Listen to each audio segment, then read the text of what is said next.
This is our review of the Roman Republic. So before the empire was the Republic. Rome went from being one of many city-states in the Italian peninsula to being the center of the most powerful empire in the world between the 5th century BC and the 1st century AD.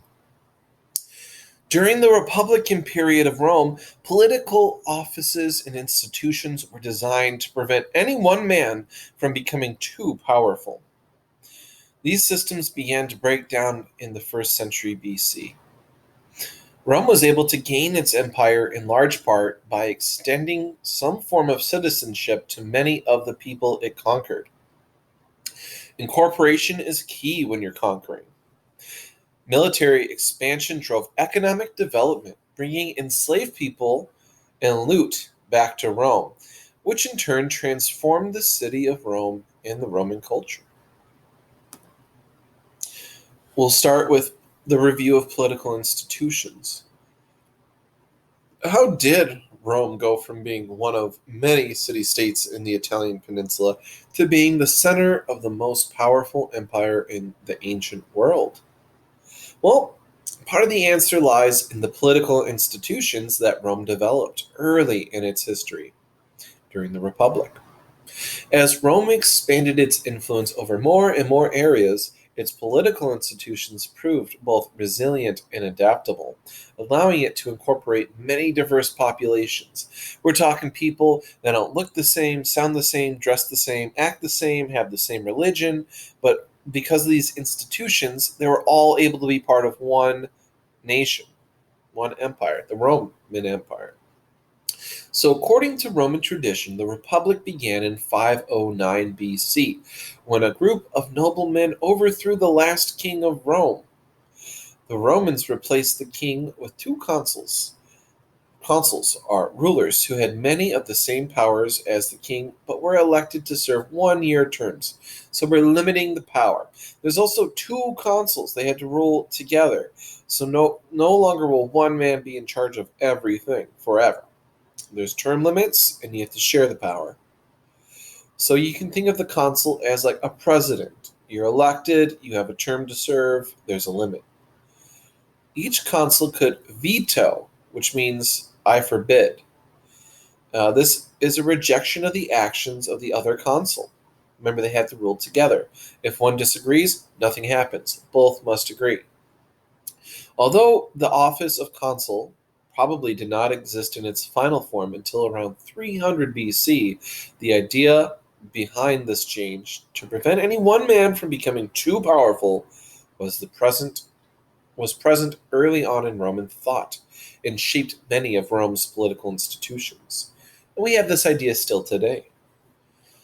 Roman political institutions reflected Roman society, which was divided into two classes: the patricians, who were the wealthy elites, and the plebeians, who were the common people, the poor. Initially, only the patricians were able to hold political office and make important decisions. For example, plebeians could not join the Roman Senate. The Senate is an advisory body, unable to create law on its own, but whose recommendations were taken seriously by the consuls. To become a senator, a Roman had to have held a political office, and plebeians could not, so they were ineligible for government. Over time, however, plebeians were able to gain more influence in the political system. Between the years 494 BC and 287 BC, new political offices for plebeians were created, and access to higher office, including the consulship, the head of the whole state, was opened to the plebeians. Voting assemblies and consuls were established that gave plebeians more say in politics of Rome. In 287 BC, a law removed the last barrier of plebeian political participation by abolishing the requirement that proposed laws had to be approved by patrician senators before the plebeian consul could consider them. The plebeian consul had real power and influence in Roman politics, and some plebeians gained power and wealth under these new arrangements, but many remained poor. One reason that political rights had not led to major changes was that the Comitia Centuriata, the main voting assembly that elected consuls, the president, and other important officials, was organized based on wealth. So patricians, right, the wealthy, not plebeians, the poor. Each century or voting group had one vote, but the wealthy were split into smaller groups than the poor, giving the vote of a wealthy Roman more influence. So a wealthy vote is worth more than a poor vote. Military. Although the voting system might appear a deliberate strategy to empower the wealthy, it actually was a reflection of the Roman military structure. The Comitia Centuria was named for the century, literally a group of 100 soldiers. Cent is 100 in Latin. Though in practice the division was never so exact as 100 soldiers, which was the standard Roman military unit under the kingdom in most of the Republican era. Men were divided into classes based on their wealth, because soldiers had to provide their own equipment. Only wealthy Romans could afford high-quality weapons and armor, which made them more effective soldiers. Men without property were not eligible for military service. And these poorest Romans, though the largest class in number, were placed into the smallest number of centuries for voting. You don't fight, you don't get as much of a say. Part of the reason that the Romans saw no problem with allowing the wealthy to have greater political influence was because they believed that those who had the most wealth also had the most to lose from a Roman defeat. So the wealthy had better motivation to be good soldiers and a better sense of what was good policy for Rome. They had more skin in the game. Foreign policy and expansion. The Romans did not set out any deliberate plan to build an empire. Instead, Rome expanded as it came into conflict with surrounding city-states, kingdoms, and other empires. It had to create ways to incorporate these new territories and these new populations. Romans did not try to turn everyone they conquered into a Roman. For the most part, cities and regions that came under Roman control were allowed to maintain their existing cultural and political institutions. Not much changed. The only major requirement that Rome imposed on its defeated enemies was that they provide soldiers for military campaigns. In the ancient world, military victory usually meant a share of the loot when taken from the conquered.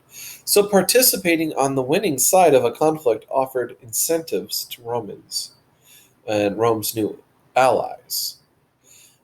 Most conquered enemies were often offered some level of Roman citizenship, sometimes with full voting rights. Because a person had to be physically present in Rome to vote, the extension of voting rights beyond the population of the city itself did not drastically alter the political situation in Rome. However, the the offer of citizenship did help build a sense of shared identity around loyalty to Rome. In order to manage the new territories that came under their influence, the Romans created formal provinces and appointed former political office holders to manage them. Given the distance between most provinces in Rome, these governors often had considerable power and flexibility in dealing with local issues. The Romans tried to create a balance between giving governors enough power to control their provinces and preventing governors from becoming so powerful that they could challenge Rome's authority. Economic developments. Although Rome had little interest in managing the daily affairs of its allies, it had to adapt to its influence as its influence spread. Roads were a way to extend Roman military and economic power. They made the movement of both soldiers and goods easier and faster. The Romans also minted coins as their influence spread. And in 211 BC, they introduced a small silver coin called denarius, which became the standard unit of currency for much of the Roman period. A standardized currency facilitated trade across the growing Roman world. Coins could be exchanged for any goods or services that were easy to transport and were easy to transport. Currency made it easier to relocate and direct resources, and this in turn encouraged more economic interactions. The Romans also engaged in trade across the Mediterranean Sea. Their network of trading contacts expanded along with their political influence, since trade relations were usually dependent on good political relations. The combination of fighting piracy, building roads, minting coins, and extending military protection over an increasingly large area created many opportunities for economic interactions and growth. Like all ancient societies, Rome's economy was based on agriculture, farming, which was incredibly labor intensive. As Rome fought more foreign wars, many small landholders were away serving in the military for long periods. If they failed to return to their farms, the farm would go bankrupt because of their absence.